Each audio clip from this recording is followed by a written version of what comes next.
I am on East Verner Highway in Detroit, Michigan with Kahli Sweeney, who is the founder and CEO of the Downtown Boxing Gym. And by the name, you would think that this was all about boxing, but it's really about education. Correct. It's about education. It's a after-school academic program. So the boxing is the carrot to get the kids through the door, and when they get here, they're volunteers, as I understand it, mainly, who help them with their school and their school assignments and so forth? Kind of, sort of like that, but we got a full academic staff pretty much. We got a whole host of volunteers who come through from different walks of life and professions and help out with the kids' education. So, let me get to the bottom line, the big headline that I see. You may dispute these figures. I don't know how accurate they are. I looked them up on the internet, so they may or may not be accurate, but it says on the internet, the source that I checked out, that the graduation rate from high school in Detroit is 12.7%. I cannot believe that. The reason I'm a little incredulous in asking the question is that's really obviously freaking low. But you're a success because these kids have, am I right, 100% graduation rate? Definitely correct. It's 100% graduation rate. We try to fill in the gaps where the school might not have the resources. We put our resources to that to strengthen the kids and get them on the right track, get them above average or to average. And, we got a 100% graduation rate so far, so we're happy about that. So how does what appears from the outside to be a boxing gym transform children who otherwise would likely statistically fail into successful scholars? We take it each student on an individual basis, and we figure out where they really need help at. We ask them the critical questions like, what subjects do you need the help in? You know before anybody else if you have a problem. I knew I had a problem before anybody else did. It was with reading.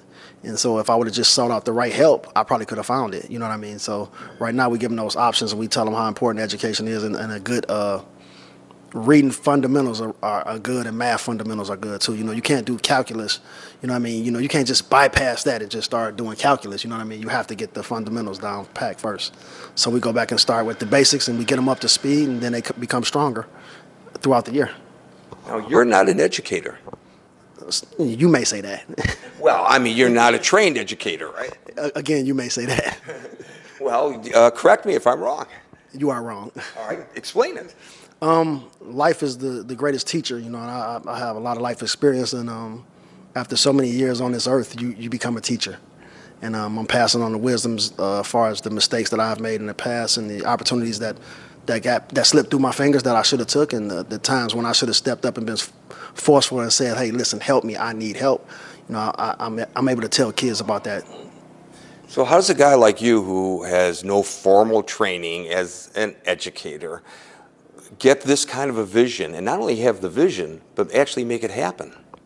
Like I said, life is the greatest teacher, so you can ask a million questions and never really get an answer. But you can hang out with a person and have fun with them, and they can give you all the answers in the world, to all the questions that you seek out. So life, as you go through life, in these, what we quote unquote feel like are these leisure times, meaning outside of a classroom or academia, those are some of your best times to learn. You'll find a lot more answers to stuff in the universe, just by living life. And so formal education, or my education, it's all good. It's the same. I'm a teacher. Well, I got my education on the streets of Detroit, too, as a reporter. So there you go. I don't have a degree in journalism, believe it or not. So, right. What I'm interested in is I'm interested in a lot of things about this program, but how many people are enrolled? And I understand there's a waiting list to get in? Yeah, our waiting list is well over 1,000 now. So we have over 1,000 people. And once you add that with the parents, it's a lot of people want to get off off that waiting list. As currently right now, we're about at 160, 170, maybe even more than that, truthfully, inside the program enrolled currently. So. And how do you choose from that list? Well, it's a lottery system. I just reach my hand in the bag, and the first 25 kids I pick, that's the 25 kids it is. So it's just random? It has to be. That's the only way it could be fair. That's the only way that you can keep it fair is just reach your hand in there, shake your hand around, and whichever 25 kids you pick out, that's the next group of 25.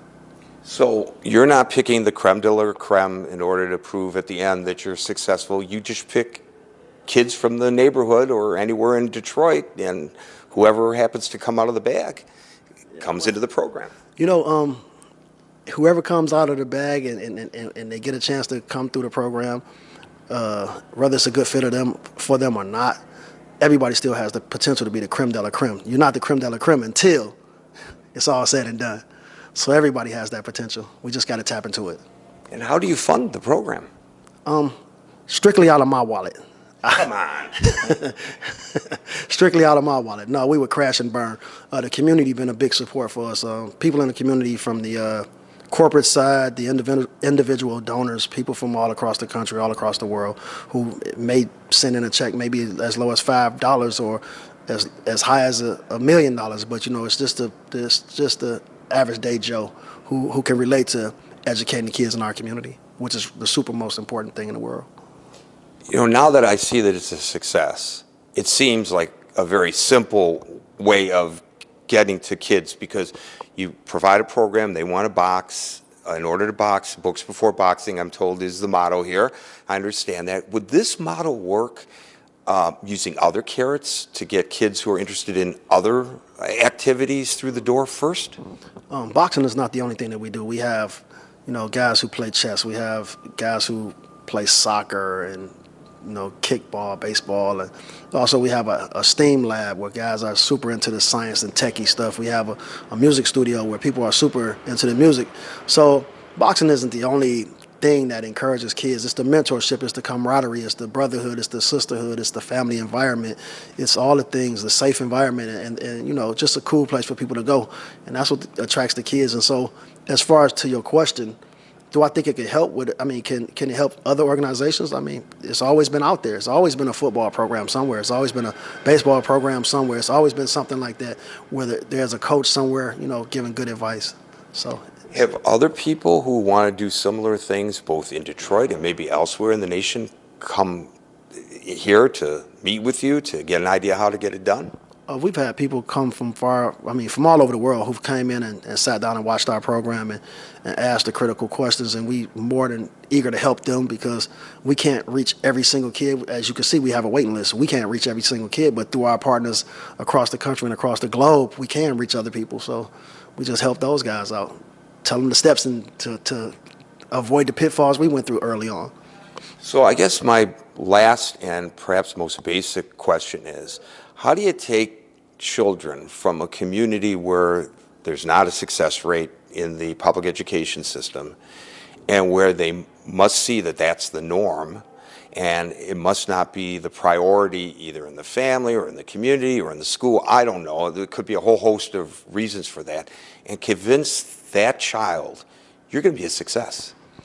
I don't know about all the other stuff you just said, but I do know this right here. I do know that if you give people the resources and the opportunity, they will rise to the occasion.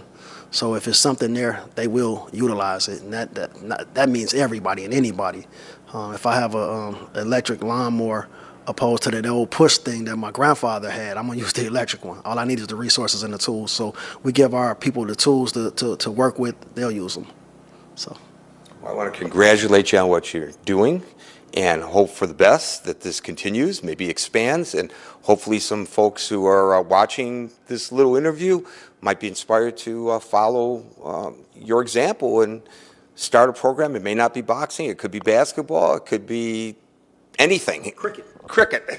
Yeah, that's my next thing. I'm starting a cricket club, so anybody out there want to play cricket, you know, get in touch with me. Wait a minute. A cricket club in Detroit? Of course, yeah, why not? We putting in the ice skating rink too. So if anybody want to come help us build this ice skating rink, you can help us build that.